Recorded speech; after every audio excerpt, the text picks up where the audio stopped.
Assalamualaikum warahmatullahi wabarakatuh. Apa kabar kalian hari ini? Semoga sehat selalu dan tetap bersemangat untuk mengikuti pembelajaran kimia, yakni materi sel elektrolisis pada hari ini. Sebelum memulai pembelajaran hari ini, apakah ada yang masih ingat mengenai prinsip dasar dari sel Volta pada pembelajaran sebelumnya? Nah, jadi sel Volta adalah sel yang menghasilkan energi listrik karena adanya redoks spontan. Sel Volta itu mengubah energi kimia menjadi energi listrik. Adapun KD yang ingin kita capai yaitu 3.3 mengevaluasi gejala atau proses yang terjadi dalam contoh sel elektrolisis yang digunakan dalam kehidupan. Adapun tujuan pembelajaran yang ingin kita capai diantaranya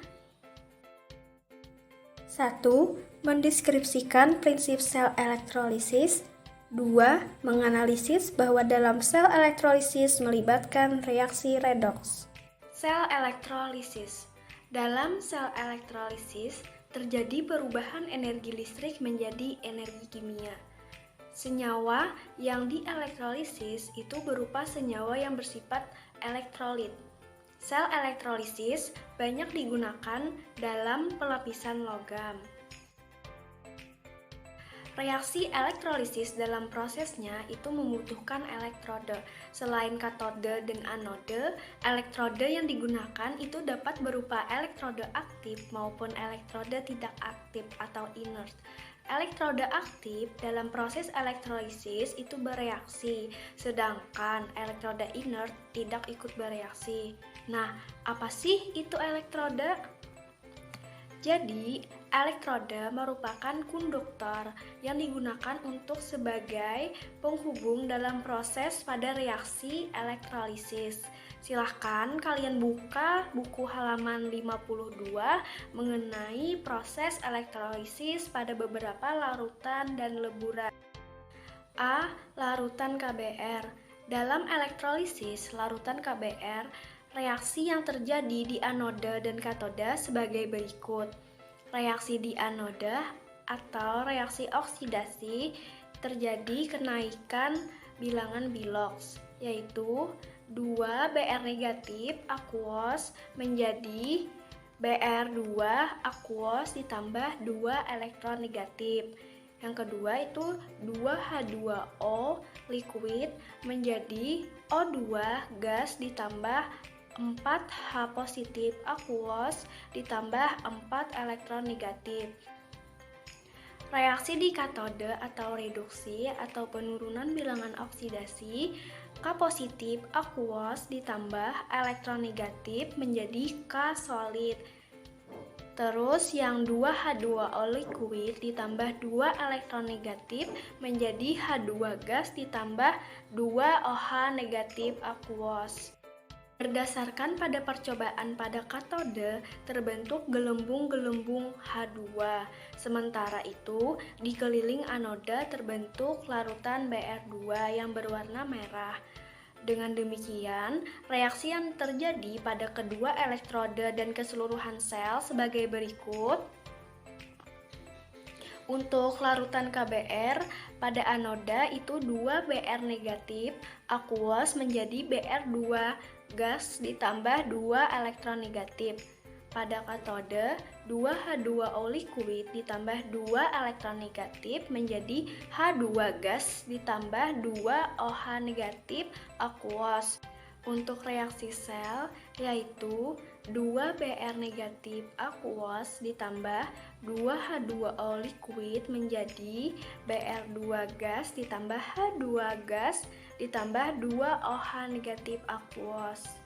Kesimpulan yang dapat diambil dari reaksi sel tersebut yaitu air cenderung lebih mudah direduksi daripada K positif. Sedangkan Br negatif cenderung lebih mudah dioksidasi daripada air. B. Larutan ZnSO4.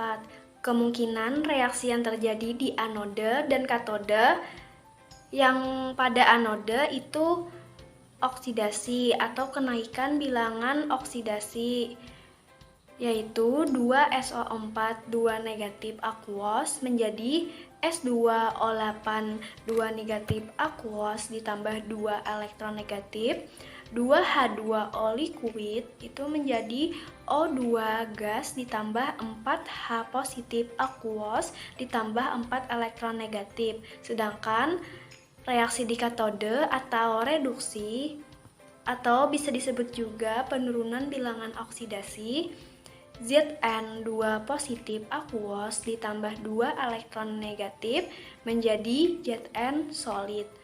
Reaksi yang kedua, 2H2O liquid ditambah 2 elektron negatif menjadi H2 gas ditambah 2 OH negatif aquos. Berdasarkan percobaan di anode, terbentuk gelembung gas oksigen, sedangkan di katode terdapat endapan logam yang melapisi katode. Dengan demikian, reaksi yang terjadi pada kedua elektrode dan keseluruhan sel sebagai berikut. Pada anode yaitu 2H2O aquos menjadi O2 gas ditambah 4H positif aquos ditambah 4 elektron negatif. Sedangkan pada katode 2Zn2 positif aquos ditambah 4 elektron negatif menjadi 2Zn solid. Nah, untuk reaksi sel dari kedua reaksi tadi itu 2H2O aquos ditambah 2Zn positif aquos menjadi O2 gas ditambah 2Zn solid ditambah 4H positif aquos. C. Larutan ZnBr2. Dalam elektrolisis larutan ZnBr2, reaksi yang terjadi di anode, katode, dan keseluruhannya sebagai berikut. Pada anode, 2Br negatif aquos menjadi Br2 gas ditambah 2 elektron negatif. Pada katode, Zn2 positif aquos ditambah 2 elektron negatif aquos menjadi Zn solid.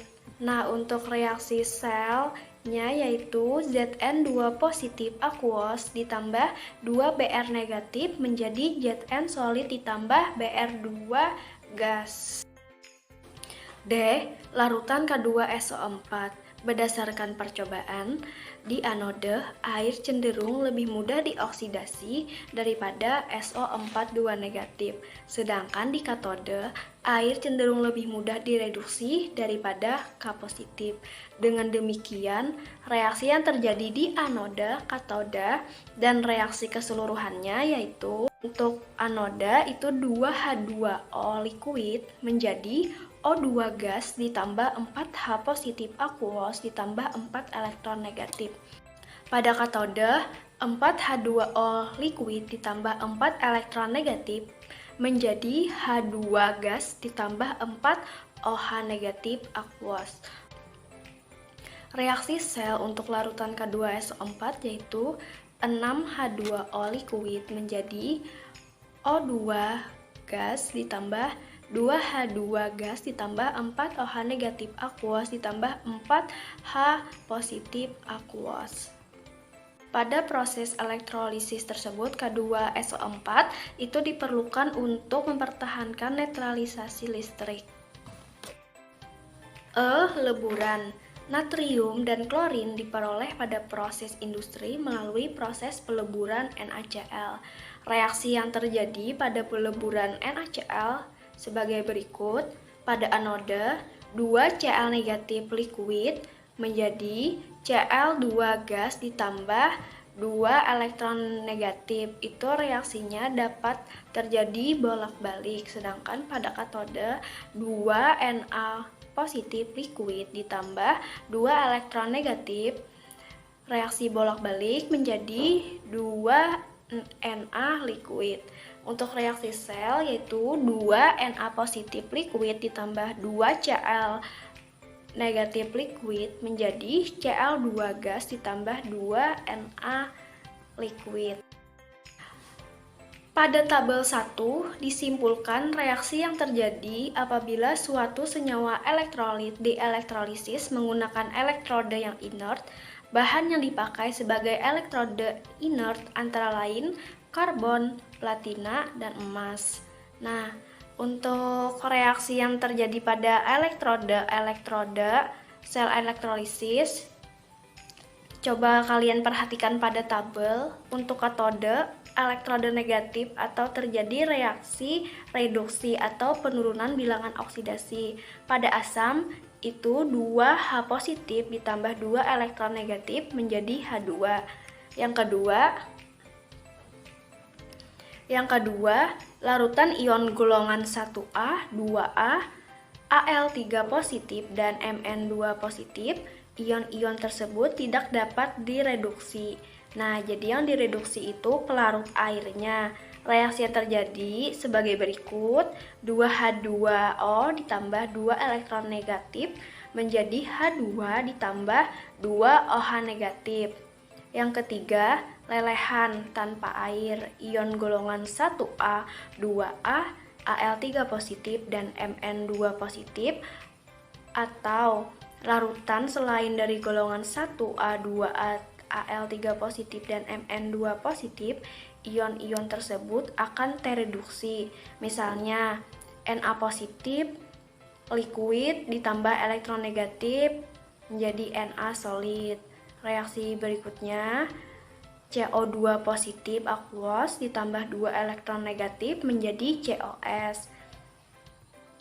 Yang ketiga itu CD2 positif aqueous ditambah 2 elektron negatif menjadi CD solid. Nah, sedangkan pada anode, lihat pada tabel itu elektroda positif. Nah, terjadi reaksi oksidasi atau kenaikan bilangan oksidasi. Nah, untuk suasana basah reaksinya itu 4OH negatif menjadi O2 ditambah 2H2O ditambah 4 elektron negatif. Yang kedua, pada larutan sisa asam oksi, yaitu sisa asam yang mengandung oksigen seperti SO4 2 negatif, NO3 negatif, dan PO4 3 negatif. Nah, sisa asam oksi tersebut itu tidak dapat dioksidasi. Sebagai penggantinya, yang akan dioksidasi itu adalah pelarut airnya. Nah, untuk reaksi yang terjadi pada larutan sisa asam oksi ini yaitu 2H2O menjadi O2 ditambah 4H positif ditambah 4 elektron negatif. Yang ketiga, ion halogen akan teroksidasi menjadi unsurnya. Nah, reaksinya yaitu 2X negatif menjadi X2 ditambah 2 elektron negatif. Misalnya nih, ion halogen fluor, yaitu reaksinya 2F negatif menjadi F2 ditambah 2 elektron negatif. Pada klorin, reaksinya 2Cl negatif menjadi Cl2 ditambah 2 elektron negatif. Terus 2Br menjadi Br2 ditambah 2 elektron negatif. Nah, apabila elektroda yang digunakan merupakan elektroda aktif, yaitu selain yang Ibu sebutkan tadi, selain dari karbon, platina, dan emas, yang akan teroksidasi pada anoda itu adalah logam elektroda itu sendiri. Nah, reaksi oksidasi pada anoda sebagai berikut: L menjadi Ln positif ditambah Ne. Kesimpulan pembelajaran pada hari ini, sel elektrolisis terjadi perubahan energi listrik menjadi energi kimia. Selain katoda dan anoda, elektroda yang digunakan dalam proses elektrolisis itu berupa elektroda aktif dan tidak aktif atau inert. Sekian pembelajaran pada hari ini. Apabila ada yang ingin ditanyakan, silahkan chat Ibu di WhatsApp. Kalian tetap semangat belajarnya. Salah hilaf mohon maaf. Ibu tutup. Wassalamualaikum warahmatullahi wabarakatuh.